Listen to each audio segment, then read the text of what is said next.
Welcome back to another episode of my MotoGP 25 career mode. We're here in Mugello, and this one is going to be one hell of a race. We start from 18th, and we battle it out for a terrific result. But first, we're not going to recap from the previous episode because this save file has ceased to be. Unfortunately, during the end of this recording, whilst I was trying to gather clips for the replays, the game decided to freeze momentarily, which seemed normal. I've had it happen before. My screen went black. I tried pressing all the keys, couldn't seem to do anything. So, in a stroke of genius, I set up my Steam Deck, I connected to the game, I went through, I saved every single thing I needed to do, I took screenshots of the championship results and everything else, and then I exited the game as normal. So I didn't actually Alt F4 or didn't do anything that was egregious to the game. But unfortunately, the update came out afterwards, and now I can no longer access this file again. So unfortunately, all 9 rounds, including this Mugello round, is now null and void. I'm really disappointed about it, but it just means that we're going to start something new, which is going to be just as fun. So stick around. I hope you enjoy the video. I'm really sorry that this has happened and it's a bit of a crap intro, but just today, enjoy this battle, enjoy this race, and I'll see you in a couple of days with a brand new look to our Moto3 career mode. So guys, thanks for watching this little intro. Enjoy the race. It is an absolute cracker. I'll see you at the end of the video. So I don't know what miracles we can conjure up from 18th place in the grid, but I guess we're about to find out. Let's do it. Oh, it's a bit of a slow start from the 120% AI. I'm actually dashing through as many rides as we possibly can, almost bumping into the side of Carpe there on board the KTM. And there's my old mate, David Munoz. Look how friendly we are. Both of us really enjoy each other's company, on and off the track, of course. So anyway, let's see what we can do as we move our way up now into the top 5 places. Now, I have absolutely no idea how well the AI are going to be in this track. The qualifying was extremely difficult, as we give David Munoz a little nudge. Excuse me, sunshine's coming through. I have no idea how they're going to be, but considering we're already up to 3rd, this could be another one of those races where qualifying practice is really difficult, and then the race itself is actually not too bad. It's Piqueras, Rueda, and then myself. So this is some big championship points again against Adrian Fernandez, as Rueda just touched the curb. That sent me through into Arrabbiata 1. And we might be able to stick with Piqueras. This is probably my weaker part of the track, going into the likes of Scarpa. He did have a crash here actually in the qualifying. He downshifted too strongly whilst on the rear brake, and the bike just went. So yeah, got to be careful braking into Scarpa rear. Now into Corantayo, quite fast into the 12th corner there. So we now power onto the throttle, trying to avoid putting any of those corners in both Biondetti 1 and 2. But we seem to manage. Now, the one weakness of our 650 Quadricorsa Honda is the acceleration and the straight line speed.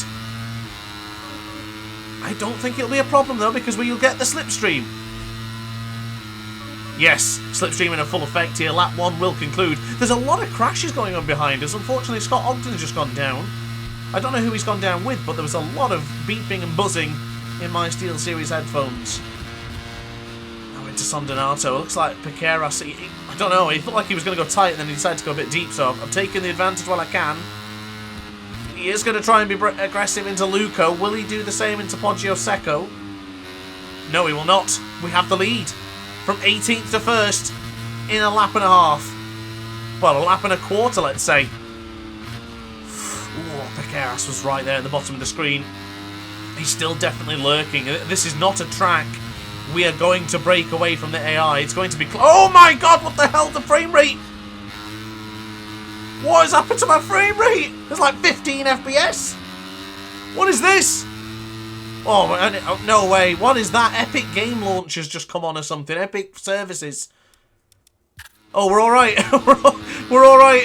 Back to it. That quick little pause fixed it. What the hell was that? It just popped up saying online services. I'm back online or something. I don't know if the recording software captures that sort of stuff.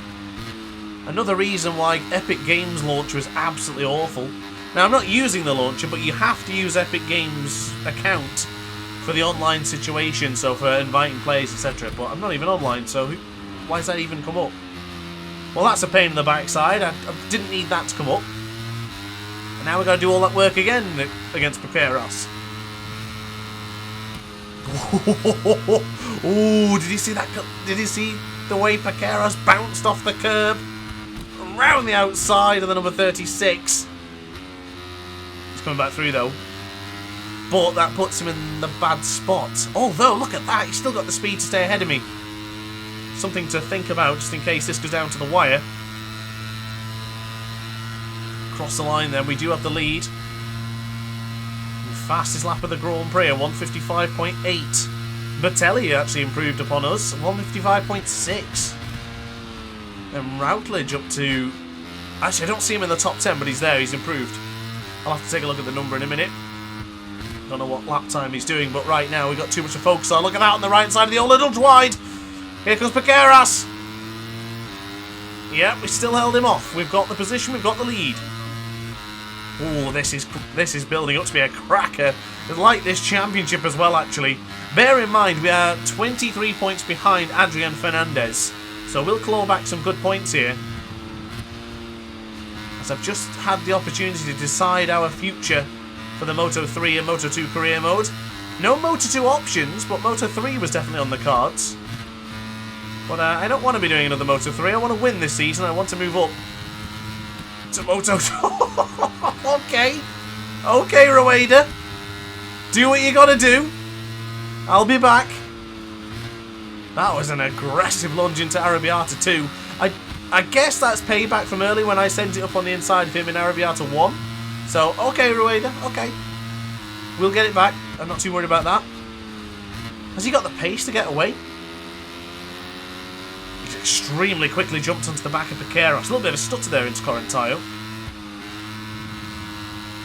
They're both absolutely hammering that curb on the second Biondetti.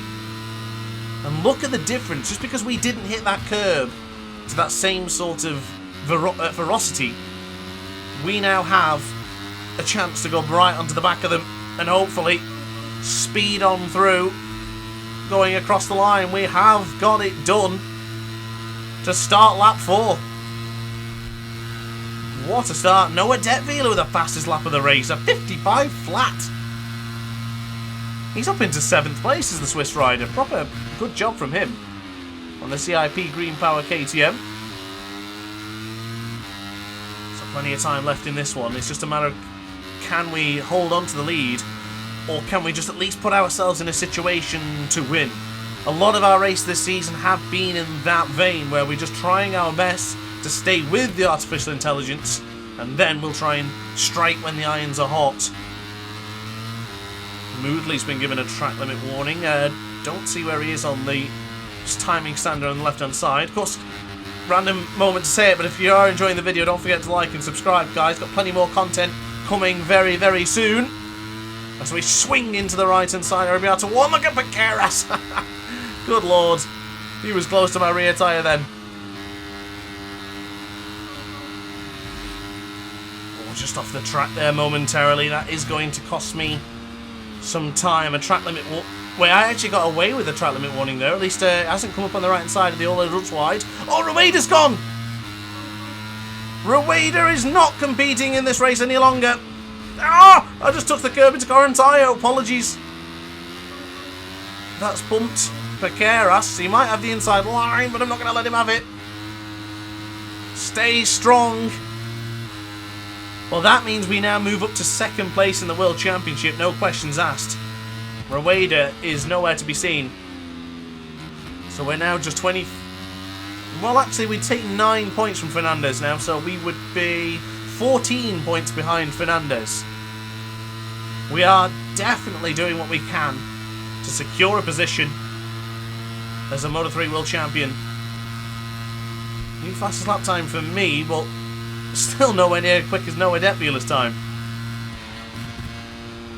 Really late into the brakes there for Sandonato. That's cost me time. That is a big mistake. 3.5 tenths of a second it is to Paqueras. Is there a way for us to break the resolve of Angel? Can it be done? Part of me doesn't want it to be done though, to be honest, because the last time we won in pure dominant fashion in Silverstone. Of course, we're actually on our potential for 4th podium in a row here. But I want to see if we can win in a fight, and I think that's what we're going to get here. Last time we had a fight, I finished up runner-up in the bridesmaid spot against teammate Luca Lanetta, who's currently in 8th place.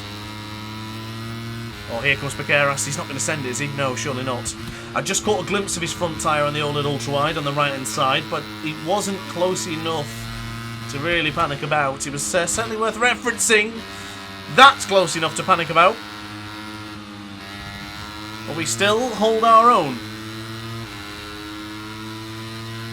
10th and a half. This is where the AI are a little bit stronger than I am going into Correntino. Just gently bringing the power on with that medium rear tyre. Don't want to spin it up too much. That's one curb, that's the second. Still doing really well with not picking up a track limit warning here. A very well behaved and disciplined ride at this halfway point of the race. Mugello is one of those tracks, it's very easy to get warnings. Probably not as easy as Silverstone, and we got away with not really any more warnings than that one too. Across the line, new fastest lap goes to me. Well, at least my personal best. It's actually Luca Lanetta, teammate of mine. Half a second quicker. He must be getting some slipstream, as our lead has now blossomed to 0.6 of a second. Have we broke the resolve of Angel Piqueras? Is it too early to get excited about?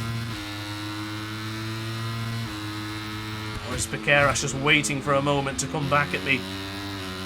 It is absolutely astonishing to think that in the practice and the qualifying, I could barely get it done. The only reason I even got into qualifying 2 is because in the practice, it dried right at the death, or it was drying, and I just decided to put the slicks on and go for it, and yeah, we absolutely smashed the lap times. Oh, Fernandez has gone for the second Grand Prix, 3rd Grand Prix in a row, 2nd Grand Prix I think it is. Oh, apologies, I think I might be too close to the mic there. Apologies if I just screamed in anyone's ear. But Fernandez has gone, meaning you're looking at a new World Championship leader. We have got the championship lead if all stays here. If Piqueras beats us, we will not be the championship leader. So just bear that in mind. We have to beat Piqueras to hold the metaphorical red plate, let's say. First track limit warning of the race. Race direction have slapped me on my wrist. They say, oi, don't do that again. Excuse me.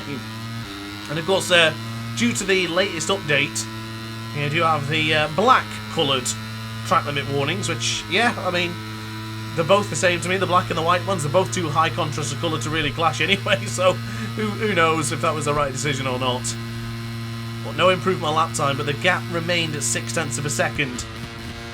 Even though I got excited and shouted down the microphone, we're still in the same spot. Could a second win be coming in 4 races? Or 3 races?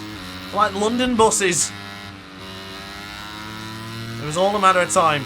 Improve the bike, improve my riding ability, and get through the no vibration. Of course, still do not have vibration. I still haven't mentioned that actually in today's video. I think it's getting rather stale to mention that.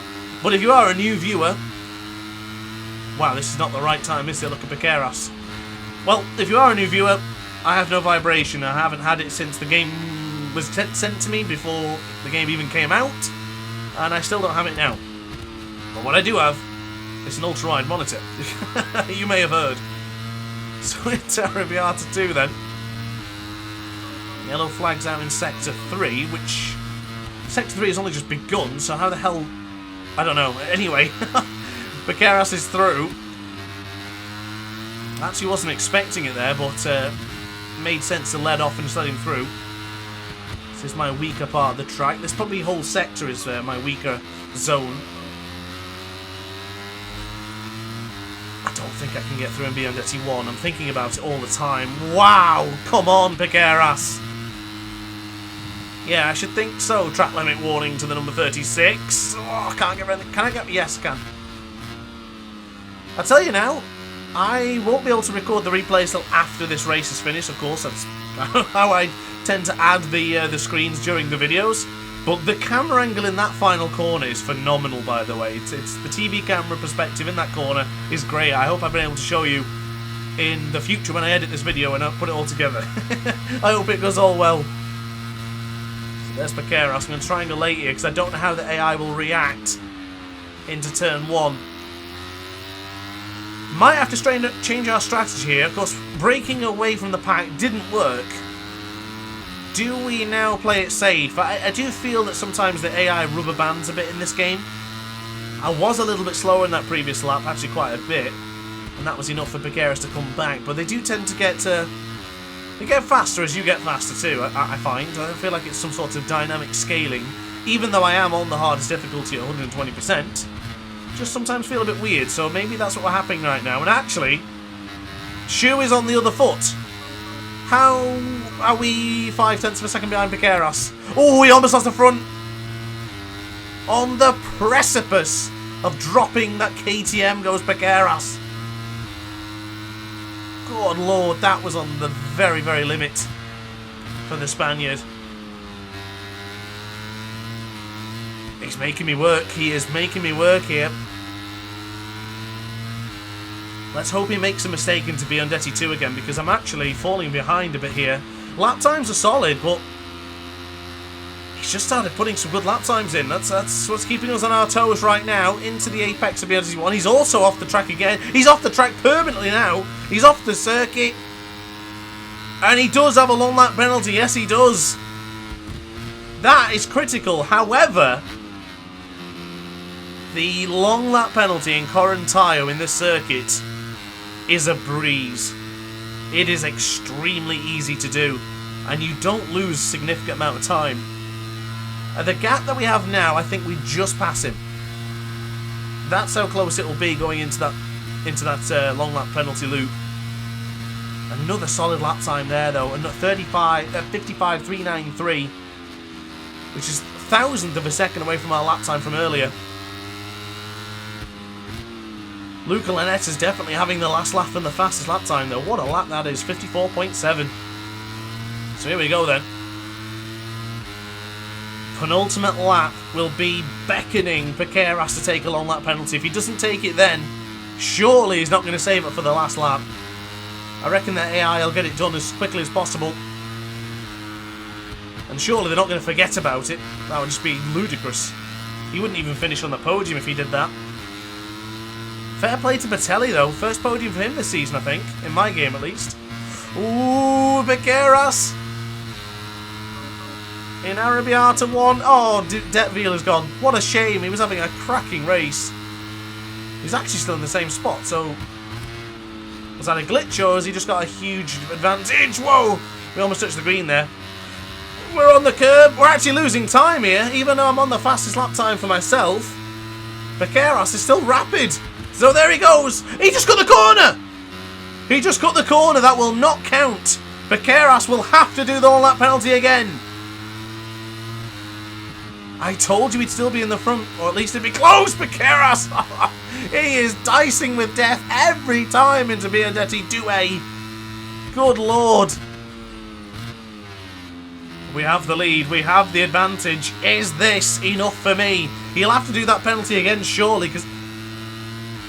Well, on the standings on the left-hand side of your screen, it doesn't say that Piqueras has got a penalty. Surely that's not allowed.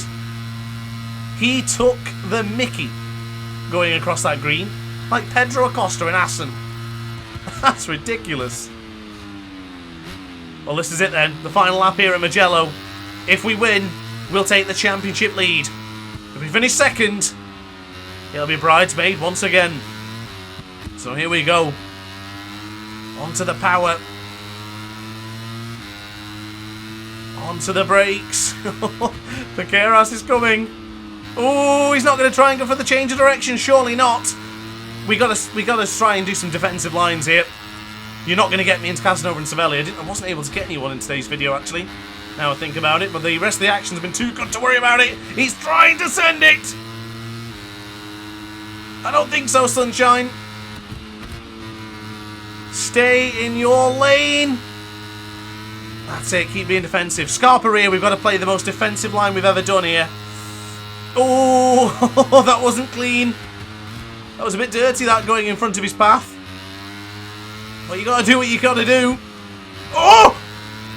I think he got caught on the curb. Have we done enough? Is this going to be the second victory? We won in Silverstone at my home track. Can we win in the team's home track, or at least one of the team's home track? Oh, Bequeras! Oh, he slammed on the brakes there, but it's going to the final corner. Bacine beckons a winner. Who's it going to be? He's not going around the outside. That's cost him dearly. If he has the slipstream, this is over. 0.2 of a second. Come on. Keep it in snug. 0.2 of a second. We do beckon again. Another victory in our Moto3 career mode.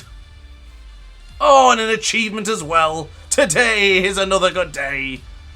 So there we have it then. Mugello, absolutely wonderful race. I do hope you enjoyed. As I mentioned in the intro, but if you did happen to skip the intro, not a problem. Bad news, I'm afraid. Save data has been corrupted, so I'm going to be starting something else with Moto3 to finish up the rest of our championship. Don't worry, we'll continue this franchise, this championship as we go. But yeah, a little bit disappointed, but it is what it is. We just got to keep on pushing and make some content in a different way. So guys, thanks for watching. See you next time. Let's start again. Fresh. Ciao for now. Oh hi, didn't quite see you there. Good to see you're still here. If this video didn't quite sate your appetite, then why not watch some more DrAce content by clicking the video shown on screen now. Furthermore, if you would like to follow me on social media, you can do so now with the links down in the description. Consider subscribing so you don't miss a single DrAce video.